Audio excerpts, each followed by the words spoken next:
Following racing on day one of the KPMG Australia Sail Grand Prix Sydney, the destructive force of Mother Nature was unleashed on the SailGP compound, and several of the boats and wings during the craning out process were severely damaged. You are now watching a collection of footage that was gathered around the time of the incident and gives you a small sense of just how powerful and destructive this surprise burst of wind was. Thankfully, despite the damage and potential for a much worse outcome, no serious injuries were reported. Unfortunately, the subsequent review of damage has left SailGP with no other decision than to cancel racing on day two, and the results from day one will stand as the event results. The wind picked up suddenly and unexpected at around 6:30 p.m. local Sydney time. It put a damper on what had been an amazing day of racing out on the waters of iconic Sydney Harbour, with France taking all three races to win the day in dominant fashion.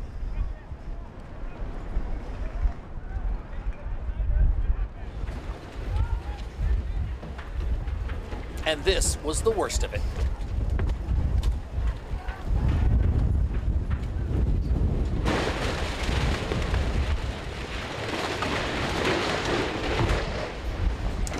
And with a forecast for similar conditions on Championship Sunday, optimism was high for an epic day of racing at event 9 of season 3. Alongside Stevie Morrison, Emily Nagel, and Lisa Darmanin, I'm Todd Harris.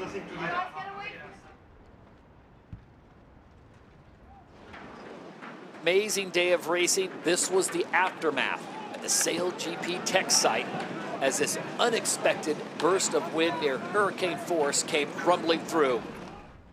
SailGP's tech team director Brad Marsh gives us the league's assessment of what happened and the damage report as we now look to the next event in Christchurch, New Zealand.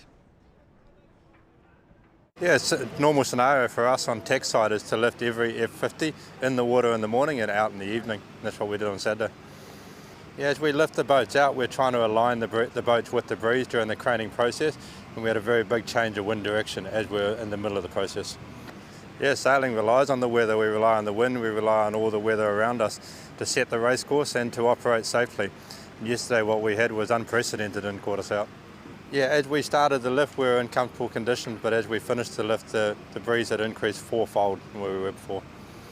Yep, took some time this morning to get the site ready to bring everyone back on site, and once we got it open and ready to go again, we bring everyone on. Now we're all friends, we're all mates, we're all colleagues, and we've been through some amazing adventures. We've got a big adventure to get ready to go sailing again. We're in the middle of a big assessment of all the damage that has happened and what we need to do to get the fleet sailing again. Of course, I have a lot of pride and passion for an event in New Zealand. I've been waiting for a long time to get there. Looking forward to Christchurch and Littleton. We've just got to make sure we got all the equipment and get it there. Stevie Morrison, Emily Nagel now joining me, and guys, this was unbelievable. And it's one of those incidents where you say, I remember where I was when I saw this, or when I saw this happen, or when I heard of this happening. Stevie, unprecedented, and this is what happens when Mother Nature's force is just unleashed on this high-tech material at the absolute worst time. Yeah, I think the important word you used there is the high-tech material, and these boats are just, you know, until they're safely packed away, they're always on, and it was a really unfortunate incident. It was fairly unprecedented. It came from nowhere, really unexpectedly, and yeah, I mean, it was a very scary pictures we can see there, and the great news about all of this is that no one's been seriously hurt. Emily, what's ironic about this is these boats are built to such high standards that take such major forces and pressures from Mother Nature out on the water, but in this situation, no match. No match at all. Weather systems like these, particularly in this part of the world called southerly busters, it's really strong weather system that comes up from the Southern Ocean, and when it comes through at a really rapid pace that's very, very difficult to prepare for. And they are the most high-tech materials, but that does mean they are very lightweight and don't really stand much of a chance. Well, for the Canadians who were still coming to grips with that new boat, they scored a 5th and back-to-back 7th place finishes on day one. And for them, hopes were high for a big rebound on day 2 of racing here at Sydney. The reality of the situation is it was, yeah, pretty severe. And look, this morning I think as a squad we've come together and been pretty close by each other through the last night after the events and this morning, and talked through a lot of it. And look, I think we're just thankful that everyone is okay. It was a serious situation of trying to get the wing out before the storm arrived, and unfortunately it came sort of at a time which wasn't ideal, and yeah, we had to scramble, and I was impressed by the amount of people that actually came to help, and we had members from other teams, and obviously a lot of the SailGP tech team involved as well in trying to secure the wing and platform and get it down without any incidents. And the situation obviously escalated a bit with the breeze, and it was some of the most wind I've probably ever seen in my life. So yeah, it was a pretty real situation. Yeah, look, this incident could have happened to any team. We were third on the haul-out list, and you know, our timing was unfortunately the wrong timing. It could have been the boat before or the boat after us that this could have happened to. So look, you know, as a team, it's just an incident we've got to overcome, and yeah, we've got the power and the strength to do it. I guess we're still sort of processing it. It's yeah, and evaluating all the damage to the platform and wing, and yeah, moving forward from here. Like, you know, we've got a strong team. We've got a team that's much bigger than just the sailors on board, and that's the power behind it. And I think we're already looking forward to how we can recover and get back on the start line ASAP. And I believe in this team and believe we can do it. And it's just another little speed bump in the road that we've got to get over. And there's nothing like a bit of adversity to bring a team together and make them a lot stronger. So it's a challenge we're up for, and we're already tackling it. Well, plenty to unpack as we bring you coverage today of day 2 of the KPMG Australia Sail Grand Prix. No racing today, but we will bring you some exciting racing that we saw on day number 1. Plus, we'll be talking with the chairman of SailGP, Russell Coots. Right now, let's talk about Australia. They are leading the overall after 8 events, and they were sitting on 68 points. But just getting to the first race on day number 1 proved to be a bit tricky, as explained by Kyle Langford and Tom Slingsby.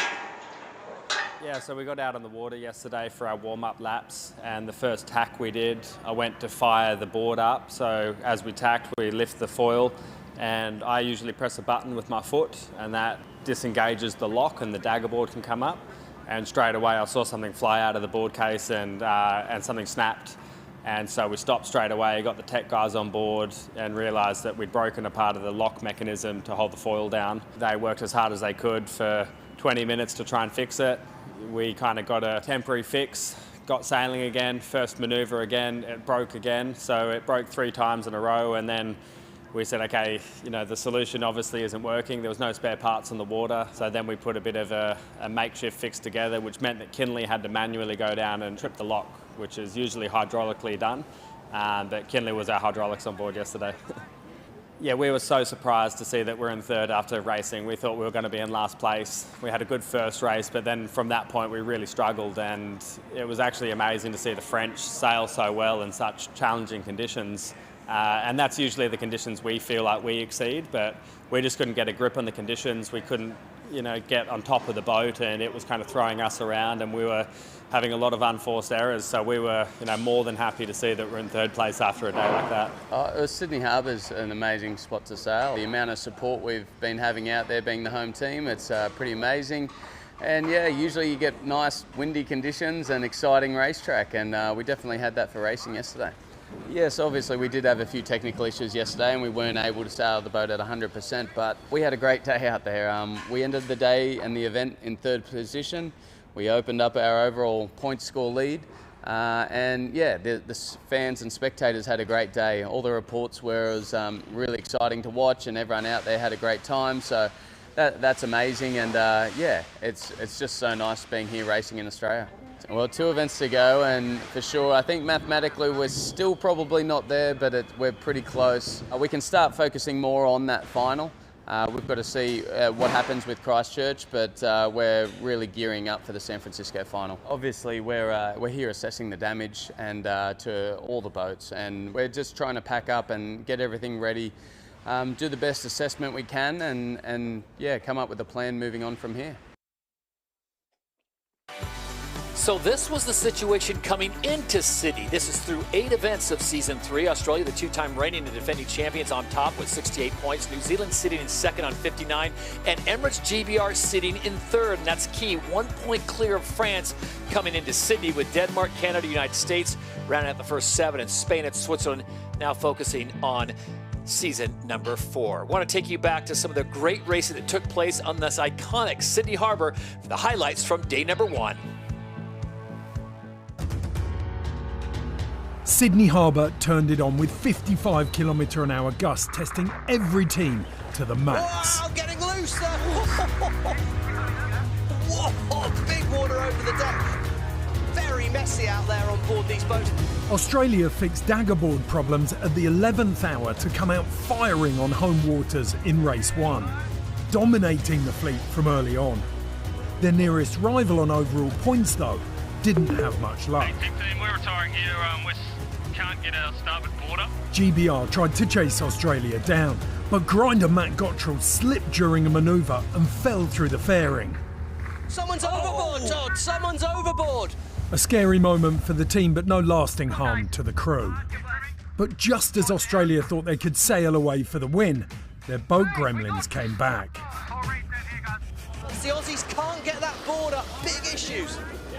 France and Australia took their opportunity for a drag race to the finish. And the win will go the way of the French. Quentin Delapierre pulls a rabbit out of his hat. France owned the rest of the day, defending against the USA in race 2. Delapierre, he's not making many mistakes today. France absolutely flying through the course, and they are going to take it to the finish, make it 2 for 2 for Quentin Delapierre and France. Canada tried to take on France in race 3. It's a match race. Look at these two. France and Canada absolutely locked horns. Identical turns. It is Quentin Delapierre that has been the most consistent sailor throughout the day. And the win will indeed go to the French as they make it 3 for 3 in Sydney. What a day for the French. That's got to be their best ever day.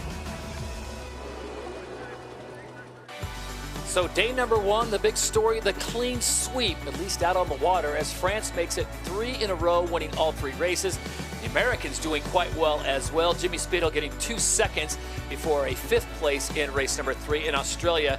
Despite their problems in the top 3 position, thinking about Championship Sunday, which would eventually be scrubbed. But Stevie, you can't say enough about France and what they were able to do. And remember, it was just the last event that we were talking about France having their problems. Would they get back to the France we saw earlier in the season? Yeah, well, what a day it was. Perfection. I mean, a year ago, they were sat in 8th place.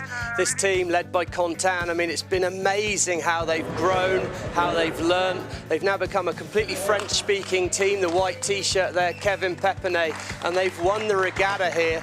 Come away so happy. They're now on the podium for the season. And, you know, Quentin really has got to see himself as a big, big hitter in this league now. Yeah, it was kind of a dream yesterday. Sailing in Sydney with those conditions and push hard on the F50 with the little wing, reaching 90 kilometers per hour is always a special feeling, and especially against those amazing athletes. I mean, yeah, I really enjoyed the day yesterday. I think all the guys on board just, and Amélie also just wanted to win races and to push hard for it. It doesn't matter about the result, but the conviction on board was there. And it's always, as you know, a bit of luck at the end. But yeah, winning 3 races is something really special, especially on SailGP. And when it's happened, you just have to enjoy and try to take the pleasure. I think on each races we were close from another boat. Sometimes the Aussies or the Brits, after the US, and on the last one the Canadians. And yeah, you just have to grab your place and trust your strengths and try to win races. I think in this kind of level everybody are really fast, and if you are not able to tactic, you are not in the top 3. So yeah, I'm happy to be able to be focused on the tactics actually. I like when it's windy and when we have to push the F50, but I also know that the others are really good when it's strong wind. especially the Kiwis, the Aussies and GBR. So yeah, I think it will be tight like any time. But yeah, for sure I prefer to go on a windy Grand Prix instead of light wind Grand Prix. Mission accomplished for France and Quentin Delapierre. They win races 1, 2, and 3 in grand fashion as they were anticipating another day of racing here in Sydney, Australia at the KPMG Australia Sail Grand Prix Sydney, which was not to be. So we will bring you some of the racing coming up a little later on in the show as we continue to count down some of the great moments here in Sydney, Australia as France takes it all in day number 1, winning all 3 races.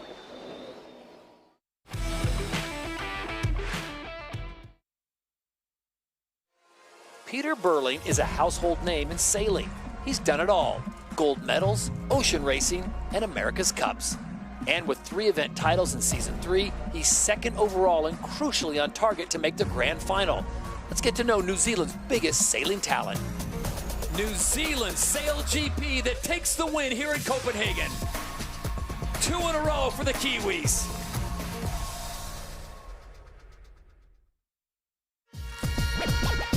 I'm Peter Burling from Tauranga in New Zealand. I first went sailing down in Tauranga pretty young. I was about 8 years old when I first started getting into it. And my dad had done the most sailing. He sailed probably up to when he was about 18 and then didn't sail until actually my brother, who was a bit older than me, got into it. But yeah, then I was kind of getting dragged along and got into it from there. I got no idea what advice I'd give myself 10 years ago, but yeah, I think just to keep having fun, keep enjoying it, and yeah, just see where it takes you. Yeah, the first boat I ever had was actually called Jelly Tip. It didn't last very long. It was not the best boat, but yeah, good fun to learn with, and yeah, pretty chuck it up on the beach and do whatever. I'm not even sure I've had a real job, to be fair. Yeah, I've done a lot of yachting, done a lot of little bits and pieces, but we'll never really say I've had a real job. So many cool spots for such different reasons. Yeah, small boats, obviously Lake Garda's always pretty special. You know, on this circuit we've had some pretty amazing memories. You know, some cool, amazing cities like Chicago. Yeah, I think the perfect conditions for sailing a F50 is anything windy enough that everyone's foiling. People always ask, you know, who inspires you, and for me, it's any Kiwi doing cool things on the world stage. Yeah, I'm not sure where I see myself in 10 years' time. You know, right now I'm really enjoying competing in this league and also splitting my time a little bit with the America's Cup. So, you know, that's probably like a 5-year outlook. Just see where it takes me.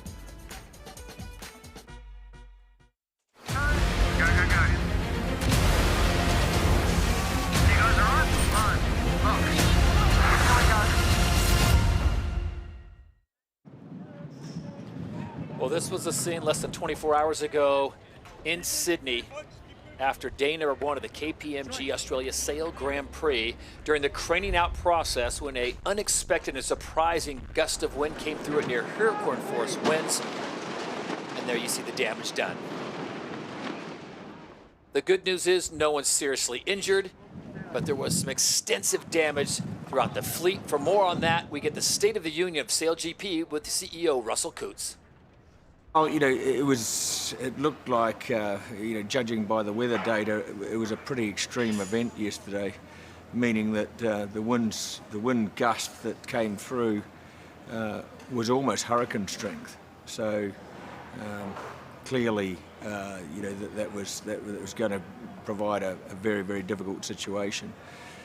So there's a lot of technology and you know, componentry that goes into these wings, and right now the team is assessing how best to you know, get at least the 24-metre and 18-metre configuration back on the water for Christchurch with the majority of teams. The team, you know, comes together in a moment like this, and you know, they're figuring it out. You know, even to keep 9 of these boats on the water in a regular race weekend is quite an achievement, and you know, I'm sure this team will you know, create the best situation we can out of this, and we'll have as many teams racing in Christchurch as we possibly can. Well, the SailGP tech team is still assessing the damage, but at this stage, you know, the good news is that it looks like we'll be able to proceed with the event or the next events in Christchurch and in San Francisco, albeit with one or two changes or compromises, but by and large we'll be able to proceed with those events. So that's the good news. And our thanks to Sir Russell Coutts for that insight on what we look forward to. Remember, the next event coming up is in Christchurch, New Zealand, which takes place March 18th and 19th. And this was a scene on board for USA SailGP. They had themselves a good day. The Americans getting 2 second places before finishing 5th in race number 3. And we hear from Jimmy Spithill. Originally, I went and helped the lads with the Aussie wing that was up, and we managed to get that down. And then quickly the attention turned to Team Canada. And so, yeah, it was just an all hands on deck trying to maintain, the wing, stabilise it, and then ultimately Mother Nature won. I don't think anyone was probably expecting it to go as bad as an extreme as it did, the conditions. But look, it's something that we've all got to learn from now collectively.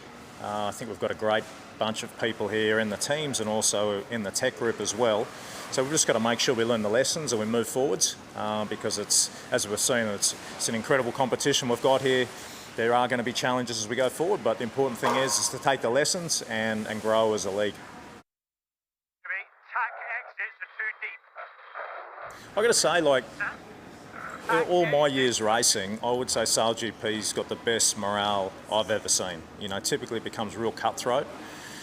It doesn't mean that the racing on the water isn't cutthroat and we really want to, beat the other person, but when you come ashore, it is, the best atmosphere I've seen. And I think because we're doing something that's never been done before in terms of the speeds and this sort of level of competition, we're all really open and we all want to see this succeed. So, if there's any point where there could be some sort of an issue, you'll just see everyone unite and we'll all come together and just solve the issue or help if that's needed. Spithill drives to the finish. Who's going to get that first? Neck and neck as they come to the finish line here in race number 1 in Sydney.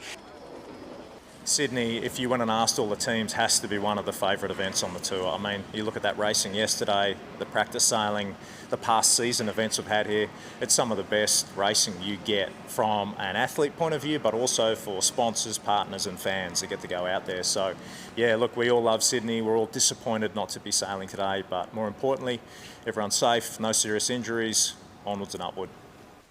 So Jimmy Spithill putting things in perspective for the Americans who had 2 second places and a 5th. They move up on the ladder board. Now they sit in 6th overall. And they did it with a replacement sailor as Lucy Copeland comes on board on loan from the Australians. Yeah, the boys were really welcoming me aboard the boat. They were all really nice, gave me plenty of responsibility straight away, and just kind of slotted straight in. It was really good. It was the windiest conditions I've sailed the boats in. I've never been on the little wing before yesterday, so that was quite fun and different. But it was just hectic. I think everyone looked pretty loose looking back at the broadcast. It's a really good result for the team. I think they need to have a few things go their way to make the final in San Fran, so a second's got to help. It was nice to get one up on the Aussies though, for sure, with them in 3rd. I think it's a little bit tight. There's a few too many teams that are tight on point around the 3rd spot, and it obviously doesn't help the French winning for them. But anything can happen in Christchurch and San Fran racing, so they've just got to keep racing hard. Well, and out on the water, of course, for Emirates GBR. It was an eventful day, almost the story of their season. So much potential moving through the fleet during the races, but there was plenty of drama for them on board that beautifully new branded boat. Fortunately, again, Matt Gottrell was well at the end of the day, but it was one of the most shocking incidents that I think I've ever seen on a boat. We're in good shape in the race, and we went into a jibe and we had to take some evasive action on Canada, I think. And look how close it is now as you talk about it on course. Oh, someone's overboard, Todd! Someone's overboard! Oh my God. Nick's under the boat. And just that little bit of flick with the boat on the helm sent poor old Matt Gottrell Shrek flying through the front fairing, and then he was like a rag doll on the end of his tether as we're on 2 foils up quite high. And I was just watching him being, shaped around, and it was pretty full on.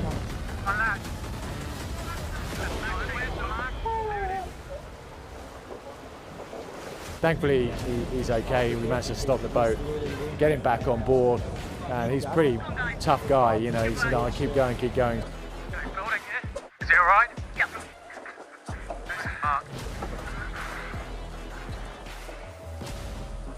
Got a build here. Yep. Coming up a little. Yeah. I think we salvaged a 6th place from what could have been a last place. But yeah, full on. Emirates GBR is going to finish in 6th place. The good news is crew members safe back on board. They've got some damage to that boat.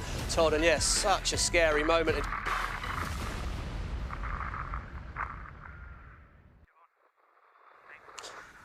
And for Great Britain, it was a 6.62 on the day, and we're glad to report Matt Cottrell doing much better. For New Zealand, wow, this was an up and down day for the Kiwis. Remember, they started off the day looking for something big, finishing in 9th place in the first race. Then they rebounded with a 3rd, only to finish in a 4th in race number 3. Yeah, so we obviously had an issue with the starboard dagger board in the first race, and for some reason the valve that holds the pressure in the up cylinder, which keeps the board up, wasn't closing. So the pumps were just running overtime, and we were just losing oil to every other function of the boat. And then, you know, we just kept cycling the board up and down, and eventually it cleared itself. But you know, we were probably a couple of miles behind at that stage, and you know, got so close to managing to pass the Spanish by the end of the race, but you know, obviously wasn't to be. And you know, I think the group did an amazing job, you know, bouncing back with a couple of solid results in the next two, but obviously not quite good enough to get in the top few. Yeah, well, if your boat's not working, you can't sail or race. So, you know, I think the tech team does an amazing job, you know, keeping the boats going, you know, for so much of the time. And yeah, obviously it's frustrating when you have things that aren't working. Obviously, you can have issues that cost you in different ways. You know, obviously, if your board can't move or none of the hydraulic systems can't move, you can't do anything. So, you know, we would have, say, far preferred to have the issue Jimmy had, where your screens were just down for a race. But you know, it is what it is. You've got to play the hand you're dealt, and yeah, obviously a little gutted that it turned out the way it did in such a short event, and obviously not having the opportunity to get out there today and fight for the final like you do in every other event. But yeah, that's part of it. Yeah, well, it's obviously not the best result for us. Yeah, it's something when you have a mechanical failure in a race, and it obviously costs you those points, is, you know, pretty frustrating. And looking at how tight the leaderboard is, we're absolutely gutted we're not able to get out racing today, but you know, that's all part of it. Yeah, I think we've shown, you know, time and time again that, you know, if we put our best foot forward, we're the team to beat out here. And you know, I think, you know, the French obviously sailed incredibly well yesterday, so it's cool to see another team, you know, really shining. But yeah, we're just excited about the challenge ahead, and you know, racing in Littleton at our home event, and yeah, obviously you know, the challenge between now and making sure we make that season final to have a shot at winning the championship. So this is a situation in Sydney right now. If you're just joining us, day 2 of the KPMG Australia Sail Grand Prix Sydney has been cancelled, and the results will be taken from yesterday, and which is good news for France, as they won all 3 races. The Americans finishing in 2nd place, and now it's a matter of packing up, cleaning up, and getting the damaged parts back to New Zealand and SailGP Technologies. But right now we want to take you back to yesterday, day number 1, Saturday, KPMG Australia Sail Grand Prix, and race number 1. We see the crews now setting up. That's Shark Island, it's branded Genesis Island to the right of our screen there. That's where all the fans are, and I think that's the end of the line. To see the start line here, the right-hand end on our screen. I think that's where the crew's going to want to be. They've got a minute to get there. Of course, it's a rolling start. Time and distance is absolutely crucial, and right now the positioning is everything. Yesterday in practice, we saw being on the foils from a long way out was fairly key. I like how the New Zealand boat's setting up, expect an aggressive move down the line from them. But New Zealand, Australia, Denmark, they're going to have a run-up, and it's Emirates GBR. They're leading the fleet back. Ainsley likes to have a bit of control. 30 seconds to go before the start of race number 1. 3 races today, 3 more tomorrow. You've got to be in the top 3 to get into that final. And look at Australia in the back coming in. They're coming in late. They're down there at that favoured end of the line. Aggressive move from New Zealand here. He's going to want to get across the front of the Danes. I think it's, oh my word, great move by New Zealand. He now has control, but he's a little early. It's Emirates GBR and Australia well positioned. Spithill can't find a gap. All about the timing. Watch for the line to turn. White. Oh, kinds of penalties. Over the line early, New Zealand. OCS penalty, New Zealand. Over the line early. No delayed starters. Well, we thought they weren't going to race. It's going to be Australia leading at Mark 1. Perfect timing. Natural sense of drama for Australia and Tom Slingsby. He's going to lead at Mark 1 with the French and GBR, Emirates GBR, chasing them down. Slingsby loving a bit of drama, going Hollywood. First, we were hearing they wouldn't be on the line, they wouldn't be able to race, and here he is getting the whole shot in race number 1. Here we go, we see gate 2 looming pretty quickly in the background, Todd. New Zealand, their penalty is to go to the back of the fleet, so they've got a big job ahead of them here. And there, that yellow line, that's our lay line. Slingsby looks to turn there. He's well set up for gate 2, and this is where the crews are going to be learning the course. They can turn left or right through that gate. Yesterday, they liked the idea of turning left. Slingsby's perfectly lined up for that. Who's going to make the right choice here? Who's going to find the most wind after gate 2? Gate number 2, here we go. The Australians in the lead, and then 3 more boats coming into view. Tight quarters on that left-hand side. Really tight. Look at the Swiss. They've tried to manoeuvre so late. They put the bow in the water. Wow, close moment. The Canada must keep clear. Drama at the bottom gate there. Emirates GBR slides through. They all avoid each other just, but Switzerland, wow, so close to a capsize. Diego Botín, the Spanish new driver, he's not scared of getting in on the action. Dives through 4th at gate 2, and New Zealand, they're back in the pack. Wow, drama there as Australia, well, they're leading the fleet of the way, and great shot here. We see the dark patches of water showing the gusts, the different wind speeds on the water. It's all happening out there, and it's all now about getting fast. And a tough break for the Americans. Jimmy Spithill had his eyes on that left-hand side and got stuffed. Let's go on board Switzerland. Here we go, board goes down. It's a late turn. It's a fast turn by Seb Schneider on the wheel there, and we can see he just overturns left-hand side. The rudder comes out the water. The boat overheels. They just manoeuvred too late. It's a late decision. All got a bit rushed and all got very, very messy. So back to racing here. Race number 1. It is still Australia out in front. France sitting in 2nd. Emirates GBR in 3rd as they approach the next gate. Halfway up the leg here, Todd, and the Australian boat's in space, clearly working pretty well at this point. I suppose the question is the umpires. Penalty Canada, relative Switzerland. Port attack boat not keeping clear.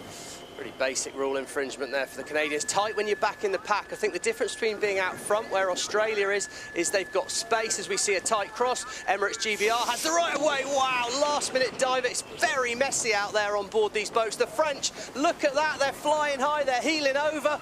Wow, it's a big, again, you could see that coming, Todd. The tricky stuff in this breeze is see things early, try and keep it simple. Easier said than done. A lot easier when you're at the front of the fleet than at the back. Halfway point of race number 1. It's Australia out in front, Great Britain, France, and the USA has now moved up to 4th place. Canada sits in 5th. Emily?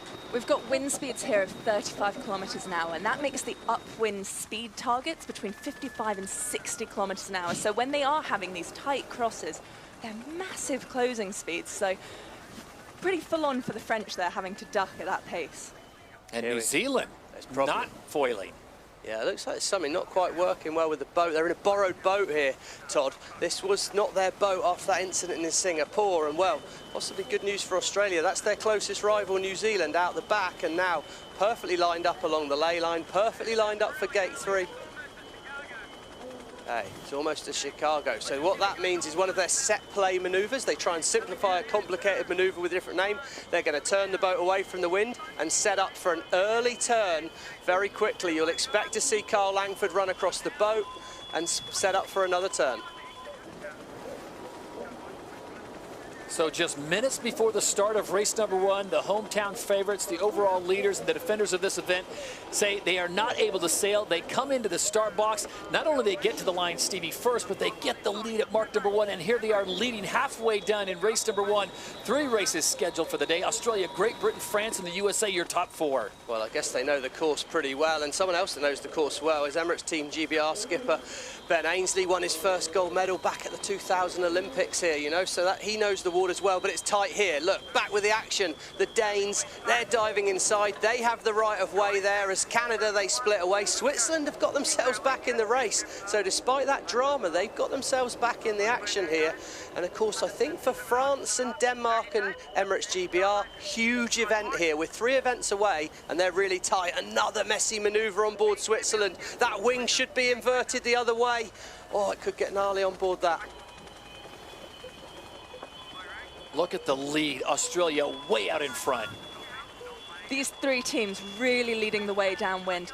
They've got 63 kilometers an hour of average speed on board the Australian boat, while Emirates GBR slightly slower, but more fly time. So they're staying up on the foils a little bit better, chasing down the Australians. This is the umpires. Penalty Spain, relative Switzerland, not giving room in the boundary. A windy day and a lot of action for Chief Umpire Craig Mitchell. You'd expect that as everyone's trying to keep the boat, Stevie, safe and away from everyone else. But look at this. Australia just blowing away 300 meters ahead of the rest of the fleet. Remember GBR sitting in second, France in third, USA in fourth. Yeah, and we're getting towards the last upwind leg, so the things are spacing. What strikes me here, Todd, is it's windy, the boundaries are coming close, and it's how much can you be ahead of the game? How can you be proactive rather than reactive? And at the moment, a lot of these crews are just reacting to what's in front of them. Tom Slingsby, Emirates Great Britain, they're laying out a plan. They're able to keep the tempo at a more controlled level and therefore execute the maneuvers better. Emirates GBR into second place, Australia with a 300-meter lead, France in third, USA in fourth, Canada top five. And Stevie, as they take that big shot from the helicopter, you see the big clouds in the distance. You got to wonder if that's going to affect the conditions later today. No better person to tell us what we're forecasted for. Let's go down to the water and Lisa Darmanin. Well, I can tell you, Todd, that cloud is definitely affecting the race course. It's a different game out here. The wind has been... Apologies, Lisa. Just breaking news there as New Zealand has had to retire with tech issues. Peter Burling making the announcement moments ago. So now it is an 8-boat race. Leg 5 of 7 is still Australia, Great Britain, France, and USA top 4. Lisa, continue on in the weather and what we should expect for the next 2 races. Well, I've noticed that the cloud is moving to the north of the course, so it's moving away from the course, so I'm hoping that will settle the wind. But the reason that a lot of the teams are struggling out here is A, it's different to what they practice, but B, is the difference between the lulls and the gusts are making it really hard to control the power of the F50, and that's why we're seeing touchdowns, we're seeing them fly too high, and they've really got to be proactive, like Stevie was saying. Nice to get it. No, I get it right occasionally. Once in a while. Yeah, had to happen. A broke clock is right twice a day, they say. But on board the Australians here, look at that. They look good. Slingsby looks good, even though a slight grimace on board his face there. That lead has now come down to 210 meters over Emirates Great Britain. France, USA, your top 4 still. And look at this. Those are the spectator boats out there. Yeah, and look at the speeds, Todd. Look at the speeds. The Australian boat down at 20 kilometres now. Great Britain at 46. The Aussies, that was a bad manoeuvre. Bad manoeuvre from them in this leg, but last leg, we're seeing that the Aussies are sailing over 300 metres less distance than those boats further back in the pack. Just showing that when you have the lead, you can really keep that average speed up and sail less distance, do what you want as you go around the course. Pressure manoeuvre now. Australia have to get this right. Ainsley's breathing down the net in Emirates GBR. We're right now, last couple of manoeuvres to the finish, Todd. This is the final gate before they head down to the mark. Australia did nail it. They should be good to bring it home in front of the fans from here. So through the near gate for the leaders, Australia, then it's Great Britain, France, the USA. They'll head downwind, and then it's one more turn for the finish line in race number 1. Remember, 3 races today, so 2 more still to go. But I got to tell you right now, whatever that short crew did, Stevie, it's masterful because Australia went from possibly not racing today to leading this race, and looks like they're on the way to a win in race 1. They're going well. They were late getting the board down there, Todd. When we come back, it'll be interesting to see how they look. Boundary penalty, Australia. Yeah. Ooh. That's 20 metres they're going to have to lose relative, but more importantly, they're off the foils. The penalty's not going to matter. The speed they've lost, they're struggling to get the board on the left-hand side of our screen down in the last 2 manoeuvres. That was the board that had a problem in the last race. And look how close it is now as you talk about it on course. Emirates GBR, and they are now stuck in the water. They're off the foot. Someone's overboard, Todd. Someone's overboard. Oh my word, that looks like the fairing's broken. Yep. They're trying to reach through, and he's just clearly, whoa, disaster for Emirates Great Britain. What a moment there. Opens the door for the French. Quentin de la Pierre chasing down hard after the Australian crew. Slingsby won't want any more manoeuvres to do here. That board's not working possibly. Here we go, watch this. 2 more manoeuvres for Australia, 1 more manoeuvre for France. The Aussies can't get that board up. Big issues. Australia has the right of way here at the mark.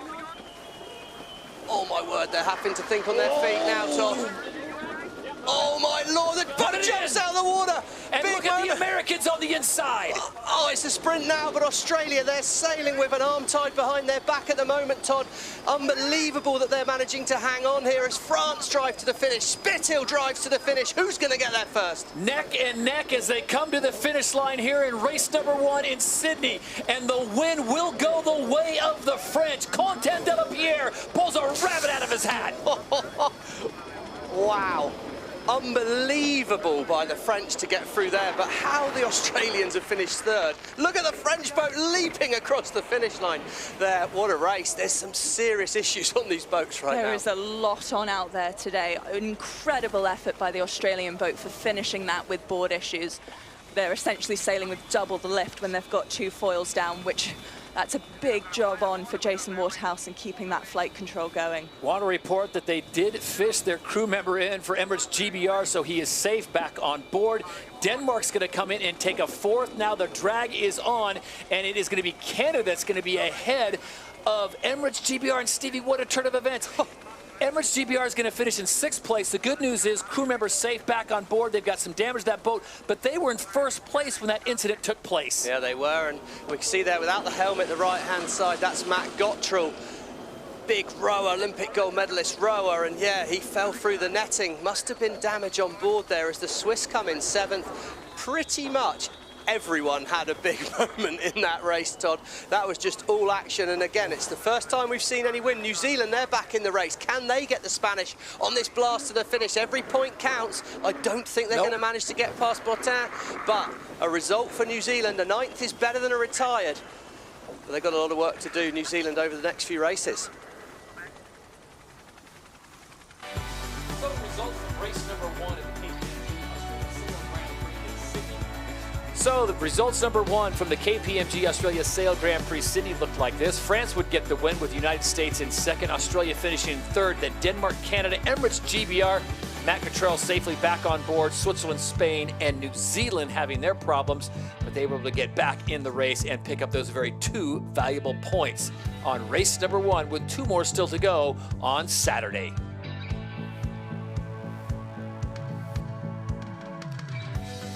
And the cleanup continues in the compound of SailGP. Racing on Sunday has been suspended, so the final results after 3 races on Saturday will stand as the overall results as we look to the future of SailGP in Christchurch. Go, go, go.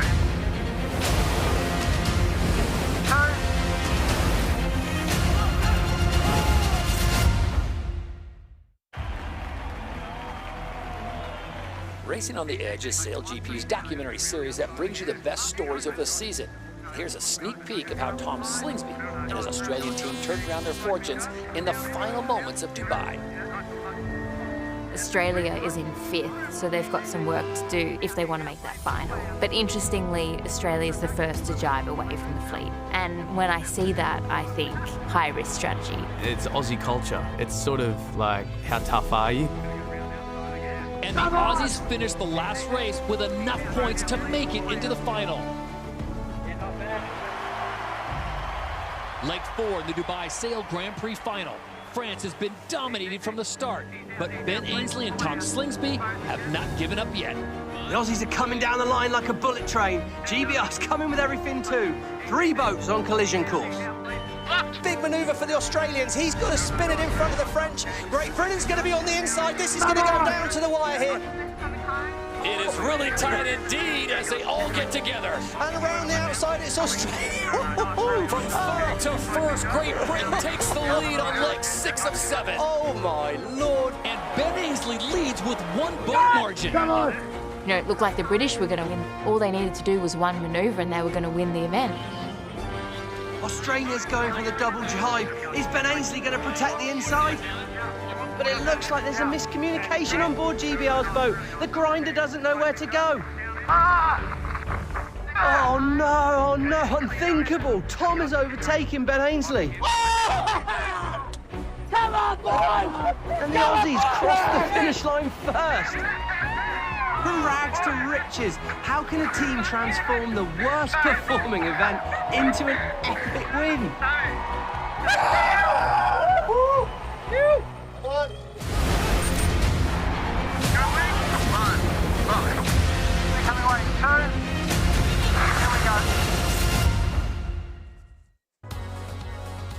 Back in Sydney, Australia for the KPMG Australia Sail Grand Prix, racing has been cancelled for day number 2 after the damage which took place on day number 1. But on day 1, everyone was out enjoying the beautiful conditions. The wind was up and the excitement was palpable as everyone anticipated a great day of racing, and that's exactly what we got, with France winning all 3 races. And then the storm came in, and we get more reaction from skippers Nikolai Sehested and Sebastian Schneider. It was one of the best race days I think we ever had in SailGP yesterday in Sydney Harbour. It was really, really cool and really fun. Obviously challenging for everyone and windy, but it's also really fun when you are on the limit and you really have to do everything right to get a good result. Yeah, we launched a campaign in Sydney just before COVID, obviously, and I don't even think we could do a tag or jibe back then, and now we're getting around the race course pretty well in 20 plus knots. So we come a long way, and we are working pretty well as a team. We're not there yet. We know that we're not winning SailGP, but we're definitely giving some of the top teams a fight. And yesterday we could have gone a little bit better, but we're still in the mix. And let's see what happens in New Zealand. We're very keen to go to New Zealand. We feel like this is a little bit unfinished business for us. We had one windy day, and we knew when we get these light medium days that we're pretty strong. So we feel a little bit annoyed that we don't out there right now trying to steal some points off the other teams today, but that's just racing, and we just gotta make sure we do a better job next time it's windy, because you can't really wait for the light days in the events. You gotta perform in any day. So we're hungry to go to New Zealand and make up for it. It was quite a day yesterday. It was really good fun sailing out there. It was a difficult day for us. It was kind of new conditions, actually. We've been sailing so much in the light to medium winds and making a lot of progress, as we saw in Singapore, but felt like a restart here again in Sydney, racing in windier and wavier conditions. So yeah, it was a lot of learnings again, and we made a lot of progress throughout the week from the training days and the racing days. And yeah, we're a bit gutted we cannot go out today and try and execute a good day, but the main thing is that everybody is healthy. What we're discussing today in the debrief is the challenge yesterday was to make everything look slower than it was actual. So I really tried to anticipate every maneuver, because everything was coming so quick and the racing was going by. As a driver, obviously you feel a lot of responsibility at those high speeds. We saw some quite gnarly moments yesterday. Well, yeah, for the crowds on Shark Island, branded Genesis Island, and the crowds out on the water, it was a spectacular day. The teams were learning through the first race, and as that day built, the crowds built, the entertainment built, and the viewing was just really, really good action. So close to the racing taking place right out there in the middle of this harbour. But yeah, we saw them in the first race struggle. How were the crews going to learn and build up as we went into race 2 on day 1 in Sydney?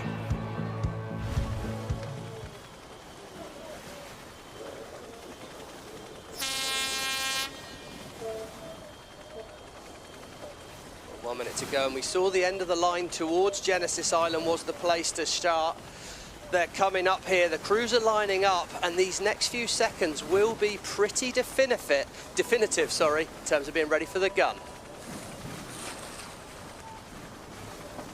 Under 40 seconds to go before the start of race number 2 here in Sydney, Australia, day 1 of the KPMG Australia Sail Grand Prix. And it's early move there, New Zealand. They're making their move down towards that bottom end of the start line near Shark Island. That was the place to start last time. Kiwis have learned from their mistake, and they're looking to find space. The Switzerland team shut them off now, as we see Emirates GBR, Denmark and Canada in the middle of the line. French and USA looking to snipe here. Can they find a gap through the fleet as Tom Slingsby winds it up at the top of the line? I think he's early. We're watching for the line to turn white. How's your timing, Tom Slingsby? He's coming in hot here. Dead on. Oh! I think he was early, Todd. This is the umpires, OCS penalty, Australia. Oh, we're going to want to see that back. That must be microseconds in that. And it's going to be France and New Zealand towards the bottom here. They're looking good. It looks like Quentin de la Pierre put his starting pants back on because he's going to lead at Mark 1. And the French, they won the first race and they're out of the blocks real quick here. That boundary's going to come quick. We see there underwater on board the Swiss boat. Canada's going to be looking to set up for a manoeuvre. It's going to be really tight here with this spectator boat on the racetrack. Wow, it's tight in there. A lot of chaos on the course here in race number 2, and it looks to be France with the lead. Spain up playing with the big boys as well, and Canada in the top 3. So it's France, Spain, Canada, your top 3. New Zealand now sitting in 5th, 1 spot behind the Americans who hold down 4th. Yeah, New Zealand seem to be struggling with this boat. It's not their boat, of course, after that lightning strike in Singapore. As France, look, they're coming in there at 85 kilometers an hour. The Spanish boat, Botin, what an effort by this young Spanish crew. It's his second day at the wheel of an F50. Don't forget that, Todd. This is unbelievable from him. He's going to split the course with the Canadians. Wow, getting loose though. Fly too high. He put it at a dangerous angle and they're too much power, but they've got control again. And the Spanish, well, it's a great start by Diego, but they need to get the boat going faster. Emirates GBR back up and running. There's Denmark, Nikolai Sehested. The Australians have moved up a position. Remember, they had a penalty early going over the line just by a fraction. So it's France, Canada, USA, Spain now as they go on to leg number 3. Great camera angle here, Todd. Look at those dark patches on the water. That's what these crews are trying to find. If they can put themselves in one of those big gusts, you're going to be going faster. But as Leeson said, you've got to react to it and set the boat up properly to deal with it. We're seeing a lot of breeze coming down the course. On that far side, on the right-hand side of the course, we saw the French with over 40 kilometers an hour of breeze. A little less on the left-hand side. We have seen a few teams touch down in maneuvers in these lulls and gusts and losing control. Oof. French are sailing the boat well here, Todd. Look at that lovely smooth turn there.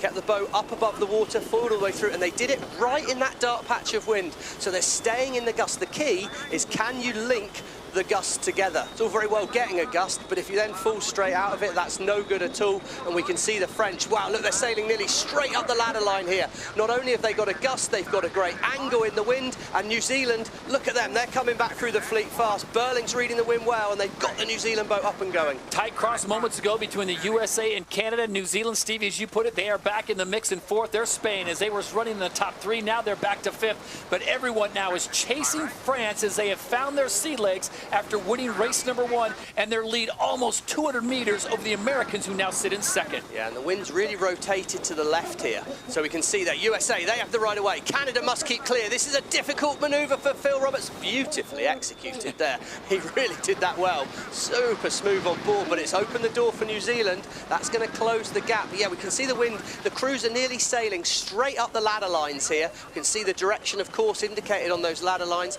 and that means that next leg, there's going to be minimum manoeuvres in it. Could be good news here for the USA. They're going to be on a good mark angle into gate 3, potentially 1 turn down to the next gate. So France is having a great race. Stock up. Canada's come back. The Americans in the top 4, as are the Kiwis. What is going on with Spain, Denmark, Emirates, Great Britain, and of course Switzerland having problems? Let's go down on the water for a report, and Lisa Darmanin. Well, this left turn at the gate here is super critical because that's where the wind is. But the issue we have is we have a beautiful line of spectator boats, great for the spectators, very difficult for the sailors. I think this left turn is certainly the priority, so it'll be interesting to see which teams prioritise the left turn here. It's interesting that Lisa says that, Todd, because the left turn is going to put you into the boundary pretty quick, and I think you might have to do 2 manoeuvres downwind going that way. I kind of liked where Jimmy Spithill went there. He's potentially going to only need to do 1 turn, so it'll be interesting how this one works out down this next leg. So the USA and Spain up for the right-hand side, and look at the speed on board New Zealand, approaching 90 kilometers an hour. And look at the wind. We're pushing almost 50. It's windy out there, Todd. Yeah, we can see the French have done okay. They're having to set up to turn already. Really impressive performance downwind here by the USA team. 97% fly time, that's the highest on the course, averaging about 65 kilometers an hour, as are the French. Both teams really pushing it here, head to head. only metres apart. Jimmy Spithill hitting the turbo. Yeah, it was a little gain for Jimmy, but now they're locked in. French have control of this situation. They have the right of way, but the US are going faster. Jimmy not afraid to push it. Who's about to go over the top here? It's about to be controlled to the USA, and the French have to set up to turn again. I like that right turn at the top from Jimmy. He's been able to do a lot less now. Jimmy must keep clear here on board the USA. Has to keep clear. Expect a protest from De La Pierre. Jimmy matching his manoeuvre. Paul Campbell-James telling him when the board went down. USA react immediately. There's the yellow ley line. That should mean the French are well set for the next gate. Contan aggressive there, sailing Jimmy off the course. Well, the match race master, the old master Spithill, given a bit of a lesson from De La Pierre. Aggressive from the young French driver. And remember, these are the top 2 finishers from race number 1. France and the USA went 1 and 2. They sit 1 and 2 here in race number 2. They're also 2 of the teams that perform the best the last windy racing back in Saint-Tropez. So I think this could be a strength of these teams, this big breeze, little wing setup.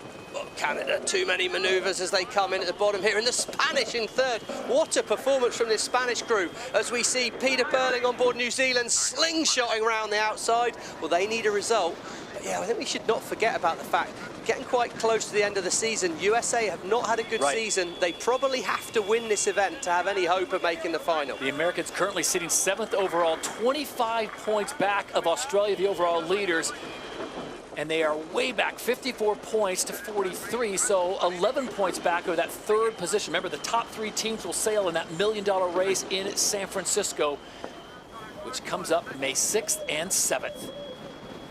So leg 5 of 7, there you see the wind at the top, holding right around 40 kilometers an hour. It's France in the lead, 52 meters clear of the USA, New Zealand in 3rd, then it's Spain and Canada, your top 5. And it's tight here, because the next maneuver is going to be on the French. They're going to want to turn the boat next, but when they do, unless they execute a perfect maneuver, Jimmy Spitthill's USA will have the right of way. So this next few seconds is all pressure on this turn for France. Oh, Jimmy lets him off. Jimmy turns with him. I think Jimmy's setting something up for later in the leg here. He's hoping to keep that advantage of being to the right and set the French up, or he thought the French were comfortably ahead. Mon gauche ici. Now, I don't know a lot of French, but that means the wind has turned to the left. And you can see that showing as the wind has shifted to the left. It's really shifting direction. If you get on the right shift, you can be sailing nearly straight up the ladder line, and you just progress to that next gate quicker. And that's what we can see the French doing here. They're really reading the wind shifts well and minimizing the distance they have to sail. There you see the speeds. The French, no stranger to speeds. They have the record at 99.9. And they did that down in Saint-Tropez. The Americans sitting in 2nd place. This is race number 2. This is leg 5 of 7. They'll go through the next gate, then head downwind, and then it'll be the sprint to the finish line. And a perfect match there from Spithill. It's a great turn by both boats, to be fair there, Todd. And we can see the French look well lined up. Looks like Spitthill's going to follow. Spitthill's relying on mistakes from the French. Big wind at the top here, 44 kilometers an hour. Pressure's on this maneuver here. They're going to turn away from the wind. They go through the danger zone. Boundary penalty, Denmark. Back in the fleet in 6th, Denmark suffers a penalty going out of bounds. Here we go. Look at the acceleration out of that turn. Pressure on the flight controller, Hans Henken there, the razor focus on the left-hand side of our screen. He's chasing down the French, but it is going to take a mistake from the French for the US. Wow, it's going to get so tight here. That boat's on the racetrack. They've got to get out of there. It's just dangerous. That's Elisa Darmanen's point. Spectators love it. The sailors probably hate it. That's like sitting in the front row of a Lakers game. Well, all right. Right in the mix. Or a pitch invader, potentially, at that point. They were inside the boundary there, Todd, so really tight. Potentially 2 more turns for the French. They need to execute them well. There they go. Here we come. USA going faster. 2 more for the USA as well. Are you surprised the Americans are following them? I thought the Americans might have gone a little bit past to try and dive inside last minute, but it's a lot of manoeuvres to get in very late. And De La Pierre, he's not making many mistakes today. We've seen big improvements from this team over the past couple of events, especially surrounding their manoeuvres. They're one of the most consistent with the quickest rate of turn out of all of the teams. which is critical in getting the boat up to speed as quickly as possible. And talking about speed, it is all about speed. Look at this, France absolutely flying through the course, and they are going to take it to the finish, make it 2 for 2 for Quentin Delapierre in France. Jimmy Spithill tucks in behind, he'll grab a second. So the same results in race 2 that we saw in race number 1, and the French and the Americans are loving life in Sydney. Good effort as we look at the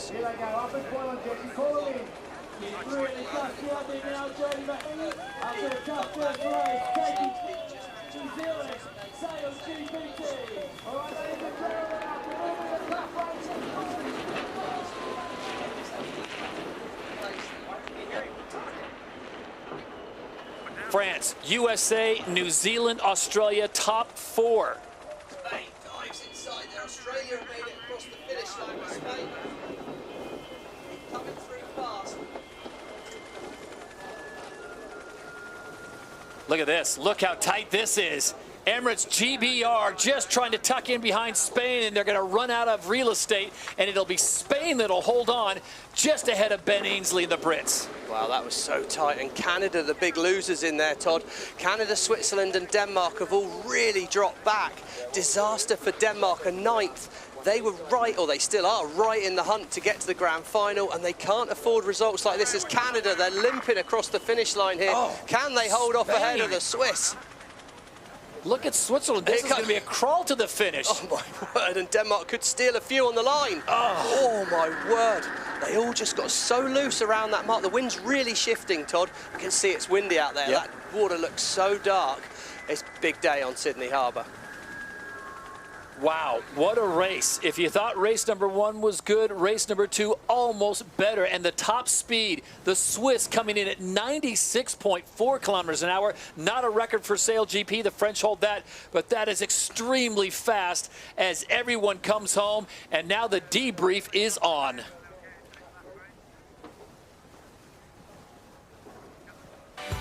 So 2 races complete on Saturday at the KPMG Australia Sail Grand Prix in Sydney. And France, they get the win again, with the United States finishing in 2nd again. Then New Zealand, Australia, Spain, the top 5. Emirates GBR having some problems here in Sydney. They finished in 6th place, with Canada, Denmark, and Switzerland all just crawling to the finish line in the 2nd of 3 races here on Saturday. So attention now will be turned to race number 3.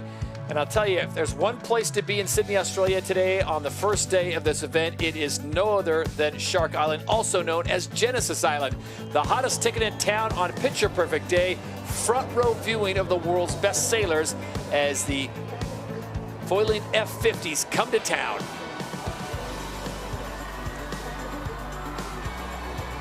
Conditions were right, weather perfect, and the sailors put it on a great show for the fans there on Shark Island, rebranded as Genesis Island. Stevie, Spain still kind of finding their way with their new skipper.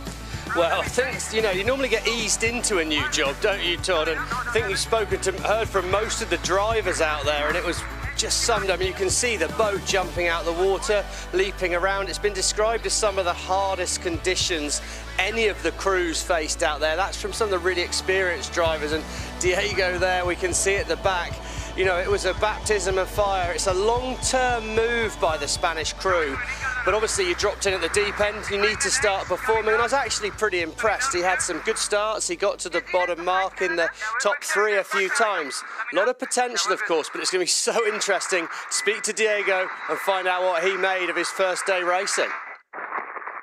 Yeah, it was amazing. I couldn't imagine being so hard, no, and also having so tough conditions made it, I think, the heaviest thing I've ever done in my life. Only having had 2 days of training before that, but yeah, it was an amazing experience, and yeah, we are very happy. The vibe is very good in the team, and looking forward to the next event. Once you get into this racing mood, no, it's like, yeah, you only see the racing, and with everything that was going on in me, it was hard to enjoy, to be honest. But yeah, I'm pretty sure good times will come, and looking forward to it. Yeah, what we are doing now is trying to set the best vibe possible and the best working ethic we can between all the team. We are taking all the feedback from everyone and trying to all push in the same direction, and that's the main goal for now for the team. So the cleanup continues after the unprecedented weather event in Sydney on day one of the KPMG Australia Sail Grand Prix here in Australia, as they continue to pack things up and get things ready and collect the damage, see what can be salvaged for the next event, which again is coming up next month. That's March 18th and 19th. That's the New Zealand Grand Prix Christchurch. And everyone wondering if that's going to happen. We had an opportunity to sit down with the chairman of SailGP, Sir Russell Coutts, and he gave us the plan going forward. Well, you know, the positive from yesterday was the racing was spectacular, you know, and we probably would have had a spectacular day of racing today. There are some lessons to be learned out of yesterday's events, you know, and obviously safety is our number one priority. So there are lessons to be learned, and we'll be obviously reviewing that in detail to come up with plans going forward. Well, the next steps are to assess the damage and you know, thoroughly and come up with the best plan we can to, you know, get the damaged parts repaired in time for the next event. So some of those repairs will be actioned in Christchurch itself, so at the venue. So we'll send a team and probably more people down there to effect those changes or those repairs, and then some of the parts will be shipped or air transported back to Warkworth, New Zealand, where the more substantial repairs will take place. Well, that's great to hear some good notes there from Russell, and positive as we go forward towards Christchurch, because we just know what a show it was. And I mean, for me, Sydney Harbour is basically the most spectacular place to race these boats. Can't wait to see them down in Christchurch. And as the day progressed, the fans got into the event. They got to enjoy themselves. A few tipples, no doubt, out there watching the racing on front of those iconic venues in Sydney. And as the day progressed, things got busy. 1 minute to go to the start. We can see they're late in here, but hopefully they've got their game face back on. A third was important, but I think they're going to want another top three before the end of the day. Emily, give me a boat to watch here in the third and final race of the day. I think all eyes are going to be on France and USA again. They've had a really strong start to the day, and I think with this building breeze, that should continue, or at least I'd hope so, because that was brilliant racing to watch. Really interesting here, Todd. 35 seconds to go. A lot of boats off the foils, and right now the wind looks quite light in under this headland, so it could be tricky to get back on the foils. We can see the darker patches of water at the bottom of our stream. Switzerland, they look like they're going to be really, really late here. Same for Spain, same for Denmark. Can Emirates GB find this gust of wind right in front of them? Look at that dark patch of water. When they hit that, they'll pop on the foils, but they're definitely late. 10 seconds to go. A lot of the boats out the back, France, Canada and Australia, well, they're foiling and they're going to be in good shape just in time for Emirates GB. But how's your timing, Phil Robertson? 3 seconds to go. Perfect from Phil Robertson. A big change in the wind there, Todd. No one reacted quick enough other than the Canadians, but Delapierre, he's right in the mix again, and it's going to be more of a boat speed race. The calm voice of Phil Robertson in Canada SailGP out in front. They take the big gust and they're around mark number 1 at more than 80 kilometers an hour. And look at the Aussies checking in at almost 90. See that boundary, look, it's right there. It's only a few seconds away. It's really, really close down to gate 2, but a nice lead for the Canadians. They should be able to be smooth here. Umpires, boundary penalty Canada. Oh! Unbelievable. Right off the bat. Oh, I'm surprised that was a boundary penalty. Unforced error by Phil. He's not going to be happy. Got to lose 20 metres here relative to the French. So that'll handle the umpires. Boundary penalty, New Zealand. Boundary penalty, New And Zealand. the Kiwis were right behind the Americans in 6th place, so the Americans will get a little more distance there. And here we go into gate number 2. And look, the Canadians, they've got that boundary penalty. They sailed too much distance, opened the door for De La Pierre, and on the form he's on today, he's going to take it. The French are a little loose round there, but they're still out in front. Canadians stop in front of the Australians. Hard manoeuvre. The Aussies trying to get it back under control. Whoa, big water over the deck. That was the Canadians so slow in front of them, and that opens an opportunity for Emirates GBR, as we can see everyone getting really loose around gate 2. So the lead that Canada and France had is now squandered as the rest of the field comes into view, and it's all tight racing quarters here in the 3rd and final race. Another good maneuver by the French there. We're seeing out there it's really difficult to maneuver, especially those roundups at the gate. So it's about keeping that boat under control, because it's so costly when you're going from 80 kilometers an hour to virtually 20. At the moment there, you can see Canada have really struggled with that fly time, 87% up on the foils. That's from some of their big crashes down there. Maneuvers are where they do seem to struggle a bit more than the other teams. Going straight does not seem to be a problem for either of them, Stevie. It was the maneuvers. So is that attributed to the weather, and did a big gust hit them? Yeah, I think it's all often, you know, the gust is the changing environment. It's just quite windy. Certainly at that bottom gate, they're struggling to control these small wings here. They don't work quite as easily with the crews. And as we can see across there, it's an absolute strength test here of boat speed, and the Canadians are forcing the French to manoeuvre away first. Go. It's the voice of Chris Draper there. He says a lull on the bows. There's obviously some lighter patches in the wind. A wind shift towards the left will help Canada here, but how well can they all execute the manoeuvre?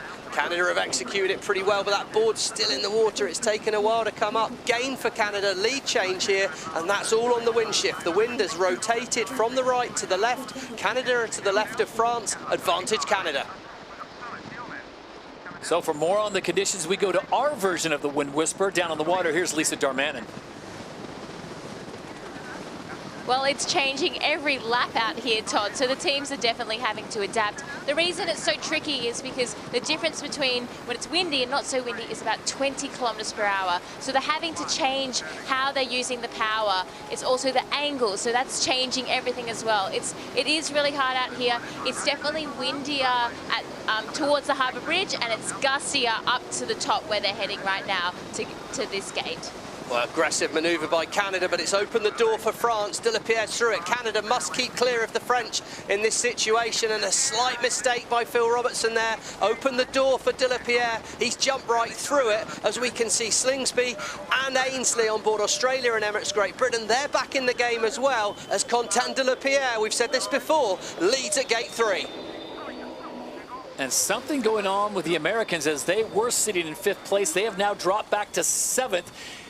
Emirates GBR has the right of way as they come in. They will pick up 3rd place ahead of the defending champions Australia, who will slide back to 4th.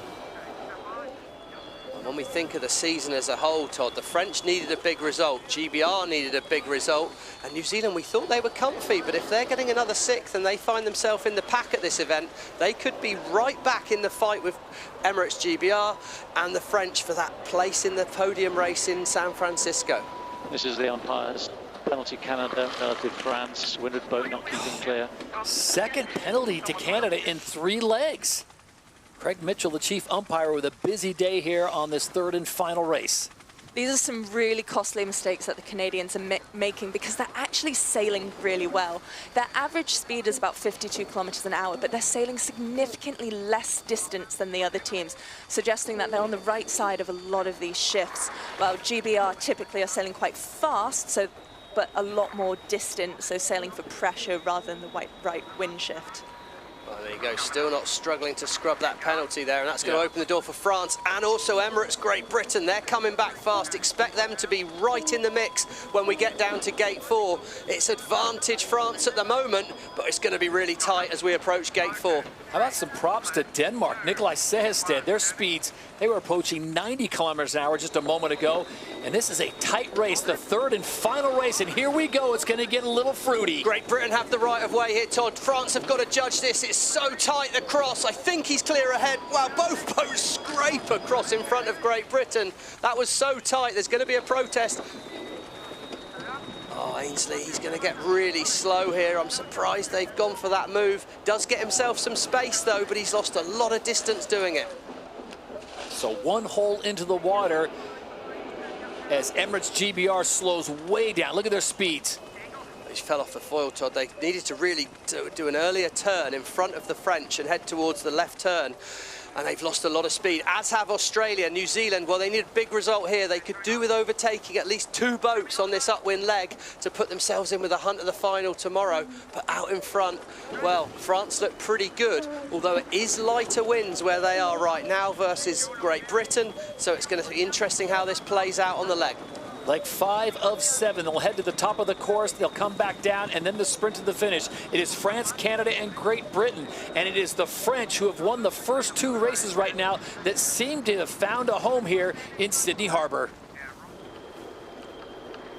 Good comeback by the British. They've got the boat going, but you can see the wind has rotated to the right, so that the French are sailing up the ladder board, and they were to the right of Great Britain. Now, my worry would be if it's gone right, the next move's probably going to be for it to go left. So where Great Britain heading, I don't think that's good news for them. It should be good news for France and Canada, but it's a match race. Look at these two. France and Canada absolutely locked horns, identical turns.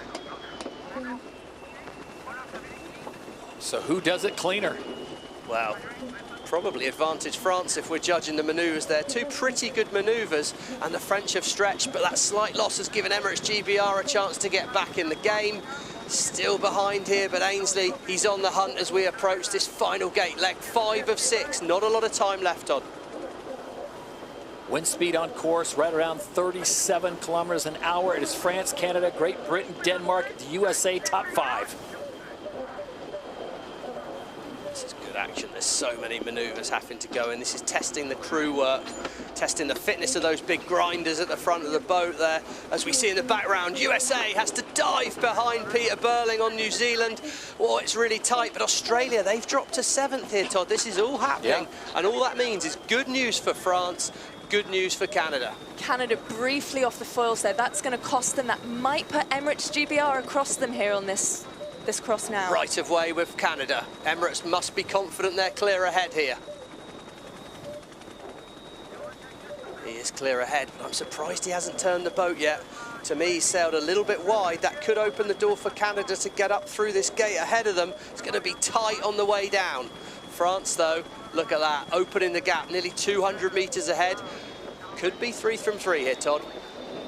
Quentin Delapierre makes the turn around gate number 5 on this 3rd and final race, the winners of the first 2, and more importantly in the overall through 8 events, France is 1 point back of 3rd place Emirates GBR, so a win here in Australia would be huge for them. Canada miss it, they don't make it to the gate. It's going to be a big loss for the Canadians. Big mistake misjudging that ley line. Emirates GBR round the outside, Rockwool Denmark round the outside, and this will open the door for the New Zealand crew to come charging back at Canada as well. They're still off the foils. Here comes New Zealand.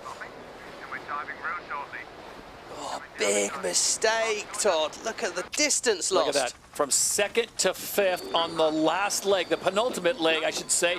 And look at the lead now as France and Quentin Delapierre seems to be at home here in the Sydney Harbour despite the changing conditions, despite the shifts. It is Quentin Delapierre that has been the most consistent sailor throughout the day, winning race 1, winning race 2, and on his way to winning a 3rd consecutive race. Great manoeuvres there for the French. They had to do 2 quick turns, as did Emirates Great Britain, and that they've managed to pull that off. This is a good final race for Emirates, as Denmark Rockwool, they seem to just keep themselves in the hunt, the Danish. They're looking like they could get a good position here. And the win will indeed go to the French as they make it 3 for 3 in Sydney. What a day for the French. That's got to be their best ever day.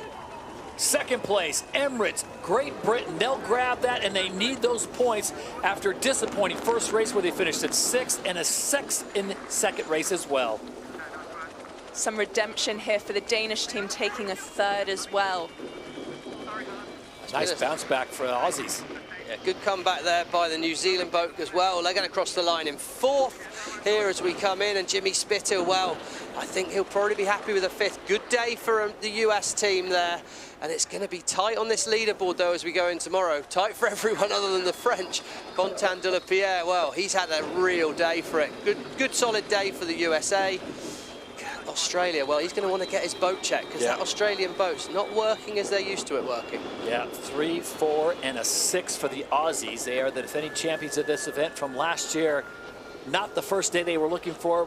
We know the magic that Tom Slingsby and his crew could turn on the final day, Championship Sunday. And here's Canada. They were sitting, we're talking 10 minutes ago, they were sitting in 2nd place, threatening for 1st. Yeah, look at the angle they're sailing from that last mark there, Todd. Something's gone seriously wrong with that Canadian boat in the last bit. I don't know if there's a system issue or what it is, or they got rattled.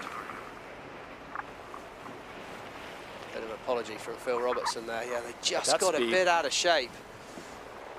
Not before they notched the top speed of 94.2 kilometers an hour. The Swiss come through, finishing in 8th. And it'll be Spain bringing up the rear.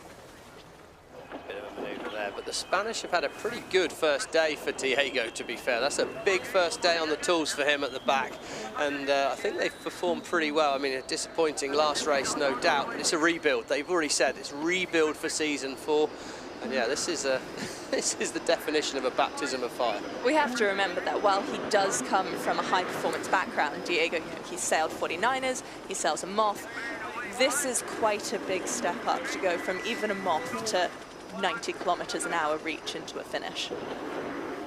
So day 1 of the Diego Botín administration comes to an end, and not the day they were looking for. An 8th for Spain, a top 5 in race number 2, and they finish in 9th in race number 3.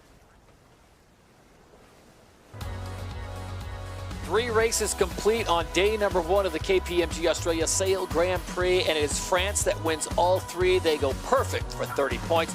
Jimmy Spithill has a good day, 2nd place on the first 2 races, and then drops back to 5th on race number 3. They are in 2nd place, and Australia currently sitting in 3rd. Emirates GBR in 4, Denmark, New Zealand, Canada, Spain, and Switzerland. And remember, because the racing was canceled on day 2, those are the official results for this event. Now taking a quick look at the Impact League coming into Sydney, the Australian team are the most improved, while the New Zealand team have regained their position at the top of the Impact League after finishing joint 1st with Denmark at the Singapore Grand Prix. Denmark's More Speed, Less Plastic initiative was what scored them particularly highly. Just 3 points now separate these 2 teams going into Christchurch.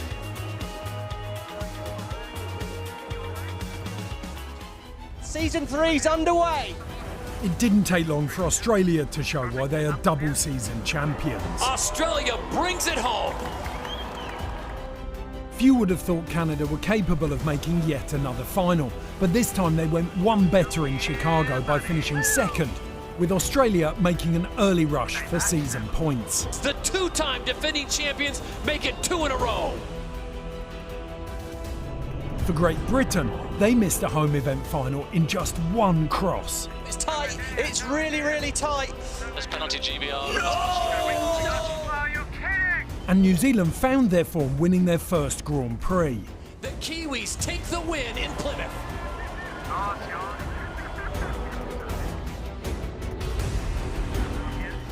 In Copenhagen, the Kiwis were unbeatable, and it was France and Denmark that joined them in the final.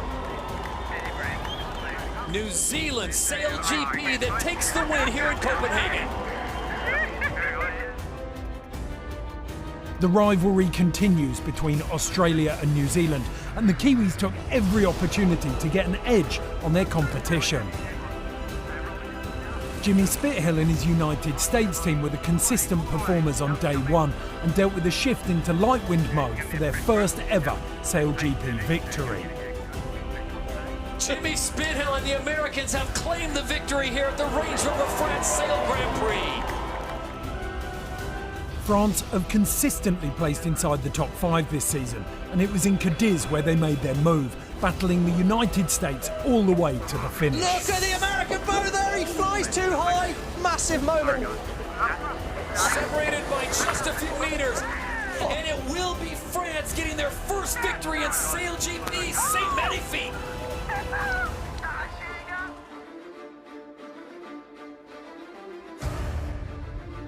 Dubai's flat water was perfect for non-stop foiling, and it punished anyone who dropped off the foil. Come the final, France looked like they were going to run away with it. But on the last two legs, it was anyone's race. This is going to go down to the wire here.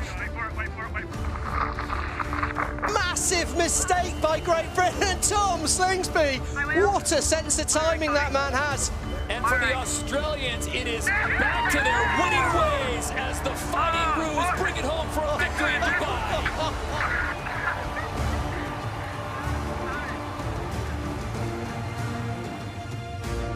First event in Asia, the win was taken by New Zealand. It is New Zealand SailGP that comes to Singapore and walks away with a victory.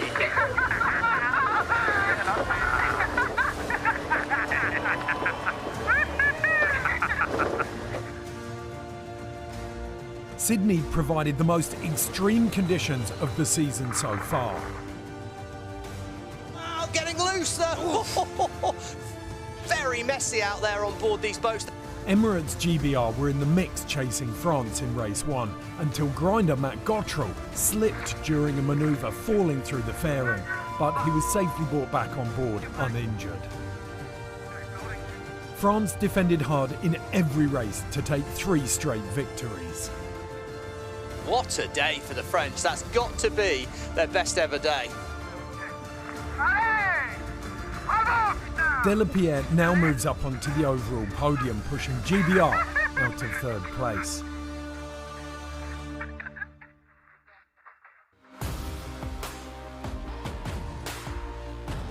So we are now down to the final 2 events with Sydney now in the books, and here's how it looks going into Christchurch, New Zealand next month. Australia's lead now 76 points. They are 12 points clear of New Zealand, heading home to home waters, and France has now moved into 3rd place overall, bumping Emirates GBR down to 4th, and it's Denmark, the United States, Canada, Spain, and Switzerland, so still a lot to play for until we get to the $1 million race in San Francisco. And before we say goodbye, this is the reason why there was no racing today as an unprecedented wind event. And this just gives you the idea of how quickly it came on Sydney and the spike. Look at the wind speeds. As Russell Coates, the CEO of SailG, pointed out, nearly hurricane force winds that just blew through, and unfortunately damage done, which was not allowing us to sail anymore. So we turn our attentions, I should say, now to New Zealand and the Grand Prix in Christchurch. That comes up in March 18th and 19th, and we hope the entire fleet can be there. Thanks for being with us today. We look forward to seeing you in New Zealand. On behalf of Stevie Morrison, Emily Nagel, and Lisa Darman, I'm Todd Harris saying so long for now. It's France That's Perfect in Sydney, Australia at the KPMG Australia Sail Grand Prix.